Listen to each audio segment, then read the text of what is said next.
ازيكم؟ يا رب تكونوا بخير واهلا بيكم في قناتي فان فود مع مورا.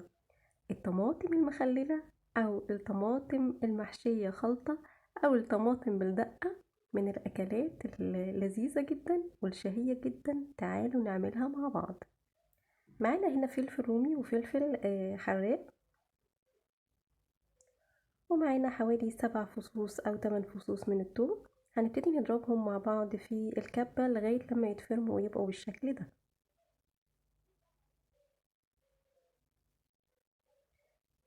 وصفة من الوصفات اللذيذة السهلة جدا. هنضيف بقى ملح، وكمان هنضيف على الخلطة دي هنضيف عليها كمون وكزبرة. طبعا الملح حسب الذوق يعني او حسب الكمية اللي انتي عاملاها، وكزبرة ناشفة، وحوالي 4 معالق من الخل، و3 معالق من الزيت، وعصير ليمونة. وهنقلب كل الكلام ده مع بعض. الخلطة دي ينفع نحشي بيها البتنجان او نحطها على البتنجان المقلي، وبنحشيها في الطماطم زي ما هتشوفوها دلوقتي. معانا طماطم، انا نقيت طماطم صغيرة، هي مش شيري ولكن طماطم حجمها صغير، وبدأت اشيل الجزء ده كده بحرف السكينة، وهنفتحها كده علامة زائد زي ما انتوا شايفين كده بالشكل ده.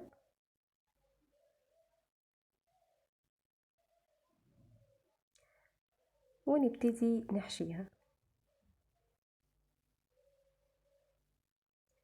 نحشيها كده بالخلطة. بنبتدي ندخل الخلطة كده في الفتحات بتاعة الطماطم او بعلامة الزائد البلاس اللي احنا عملناها دي زي ما انتوا شايفين كده. الطبق ده من طبق من المقبلات او فواتح الشهية او الحاجات اللي هي بتبقى زي المخللات اللي بنقدر نضيفها على سفرتنا، وبيكون طعمها حلو قوي. تقدري تحفظيها في التلاجة يعني يومين 3 بالكتير، ما تزيدش عن كده علشان ما تبوظ منك.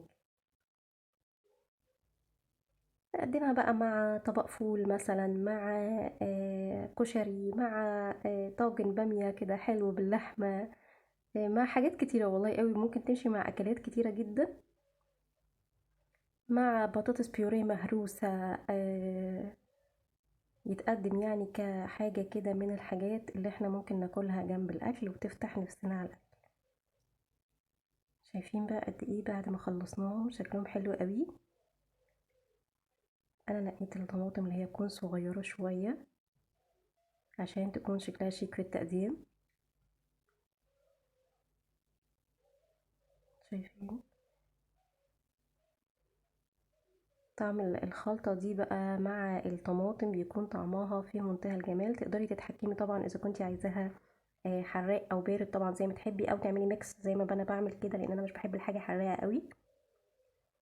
مع طبق فول لطيف كده جميل. نقدر كمان نحط من الخلطة دي على طبق الفول او الدقة دي على طبق الفول، بتنقل طعم الفول في حتة تانية خالص. انا هنا حطيت بقى شوية كده على طبق الفول.